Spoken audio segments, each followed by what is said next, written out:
Daniel Mouret, donc le traceur de la route du poisson depuis maintenant 1995, et j'ai en charge ce tracé historique des chasse-marées, ce qu'on appelle les chasse-marées, qui transportaient donc le poisson frais de Boulogne à Paris. Alors le tracé historique nous avait été demandé par Bruno Pourchet, qui était l'ancien directeur des haras de Compiègne. Donc c'était quand même un travail, disons, assez conséquent de retrouver un petit peu, un travail d'archive, quoi, de retrouver les relais historiques, le tracé historique par lui-même. Mais je me suis inspiré d'un livre de Madame Lucette Fontaine-Bayer, Les chasse-marées sur les chemins de Picardie, qui m'avait bien aidé. Et on a réussi à retrouver, j'oserais dire, environ 80-85% du tracé historique.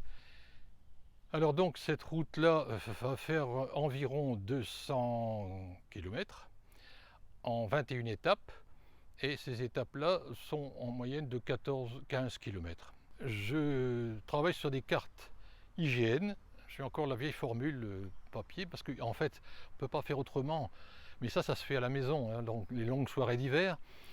Donc je déplie mes cartes IGN et je cherche en suivant l'ex-nationale 1, puisqu'elle ne s'appelle plus comme ça, les chemins qui s'y prêtent le mieux avec les traversées de village, parce qu'il ne faut pas oublier non plus que c'est une épreuve de chevaux, c'est pas une épreuve de voiture, c'est-à-dire que les chevaux, au bout d'un certain kilomètre, il faut quand même penser à les changer, à les relayer. Donc c'est tracé au crayon, hein, parce que ça gomme souvent au crayon, et ensuite je prends ma voiture. Donc là on est parti en reconnaissance pour cette fameuse route du poisson. Alors il faut quand même se dire que ça demande beaucoup de temps et beaucoup de kilomètres. Et je vais voir si ces chemins existent toujours. Parce que, bon. Alors je peux vous dire une chose, c'est que sur Boulogne-Chantilly, ça représente quand même quelques kilomètres, je n'ai eu qu'un chemin qui a disparu. Ça, il y a d'abord du repérage pour voir si ces fameux chemins ou ces routes existent, si elles sont praticables, et ensuite de pouvoir remettre ça au propre. Ça prend, pour vraiment faire un tracé complet, bon bien sûr on ne travaille pas tous les jours dessus, hein, ça prend 6 mois. Parce que non seulement on fait le tracé, mais encore il faut avoir les autorisations des communes traversées.